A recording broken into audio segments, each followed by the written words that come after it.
Hey, Stewart's Chapel, Don Pierson here, and Don Counts. And this is Monday, the 27th of September. And we started Saturday, a very short series of devotions on some of the words that God uses to describe suffering that is common to man. We're in James chapter 1, and of course, a few months back we went through the book of James, but with staying with this idea of how God describes suffering in man, we're going to go back to James chapter 1, verse 2. We're going to look at today trials. My brethren, count it all joy when you fall into various trials, knowing that the testing of your faith produces patience. But let patience have its perfect work, that you may be perfect and complete, lacking nothing. If any of you lacks wisdom, let him ask of God, who gives to all liberally and without reproach, and it will be given to him.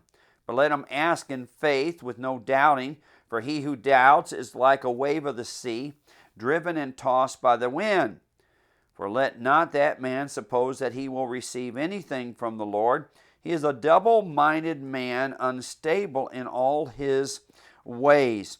Now when you skip down to verse 12, he picks up again on trials and temptations. And the word there in the Greek word here in James that is translated in English, trials and temptations, is actually very, very similar, and sometimes we lose that. A trial can come as a sense of testing, and it can tempt us to do evil, to turn from God, to blame God, but that's not its purpose.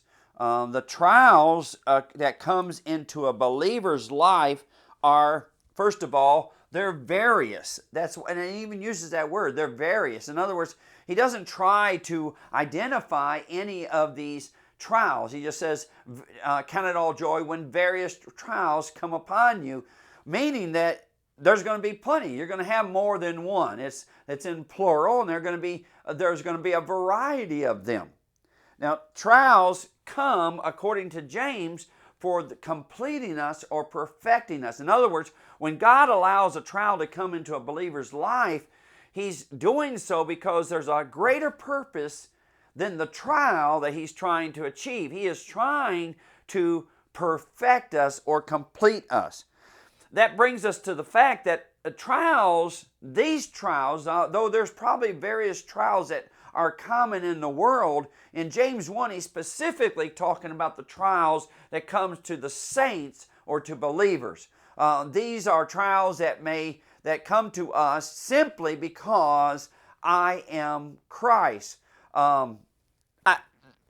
Actually, how they come, whether they come from man-generated or the devil-generated or from God, is not dealt with, because the bottom line is, we know something. We know that God is trying to do something in every trial that comes to us as a believer. So what are they supposed to do? Well, they're always supposed to be beneficial. They're always supposed to be beneficial. They're always supposed to be for the perfecting or completing. Whether they are beneficial or not seems to be dependent upon the way we respond to them.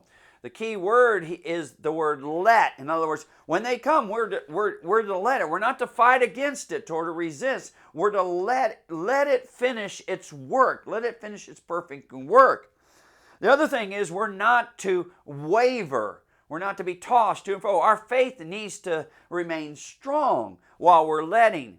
And the third thing we're told to do in the midst of trials is we are told to ask. Now, we're not told to ask for the trial to go away. To ask for the trial to go away when God is perfecting us, to ask God to take the trial away before the perfecting is done, would be simply telling God that you're not happy with what He's trying to do in your life. We're not told to ask for the trial to go away. What we're told to ask for is wisdom for what God's trying to do in the midst of this trial. And that is, how is He trying to perfect me? How is He trying to complete me? What is He trying to do? You read further in James and you would find another word that he would add, and that is we submit. And that is implied with the letting. We submit to the will of God and we allow Him to perfect us, to mold us, and to shape us. Counting it all joy in the midst of trials. Because we know something. What do we know? He's perfecting us. How is this going to happen? By us letting, keeping our faith in Him, and asking Him for understanding for what He's trying to do. How are you doing with your trial right now? Love you, Stu's Chapel.